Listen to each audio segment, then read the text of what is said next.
Representative Ileana Ros-Lehtinen, thanks so much for being with us on Newsmax TV today. Well, I love Newsmax. I love Chris. I love your audience. So thank you for the opportunity. Well, thank you very much for the kind words. Your takeaways from tonight. How did Mitt Romney do? Well, Mitt Romney was able to tell the American public one more time that the Barack Obama presidency has been a financial disaster.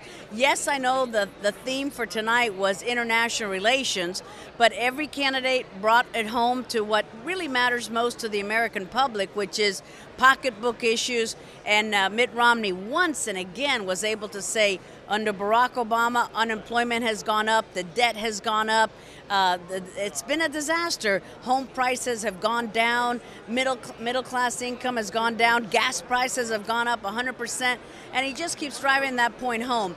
And let me tell you something, as the author of the Iran sanctions bill that finally became law, it galls me to see President Obama time and time again take credit for the bill that we passed while he did everything possible to stop the bill from becoming law. And number two, did everything possible to try to water down the tough sanctions. And yet there he is taking credit for the Iran sanctions law, and he says, yes, it has had an effect. We wish it would have more of an effect. Yeah, me too, if he would implement the sanctions. So not only did he drag his feet, not only did he not want to pass those, not only did he want to weaken them, but now that it's a law, he doesn't want to enforce it. Representative Ros-Lehtinen, tonight Alan Dershowitz said that President Obama solidified his place with the Jewish voting bloc. How will Jewish voters vote after tonight? I think that if it's a reasonable voter, he will look at this as nothing more than pandering. We have never heard President Obama give such loving words of tribute to the Jewish people, to the Israeli people, as we have tonight. It took a hard-fought election. It took him going over the cliff in terms of electoral support to have President Obama all of a sudden declare himself more Israeli than Bibi Netanyahu.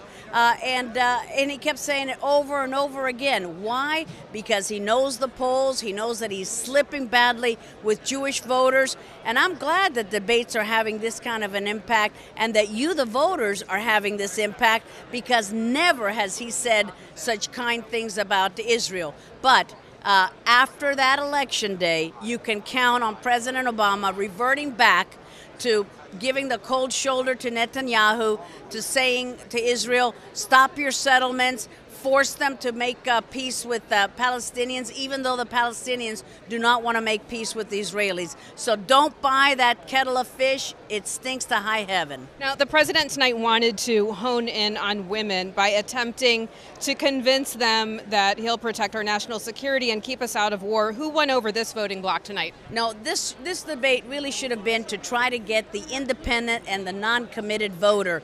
I don't think that that Barack Obama was able to tell that uncommitted female voter, for example, that he's really looking out for her.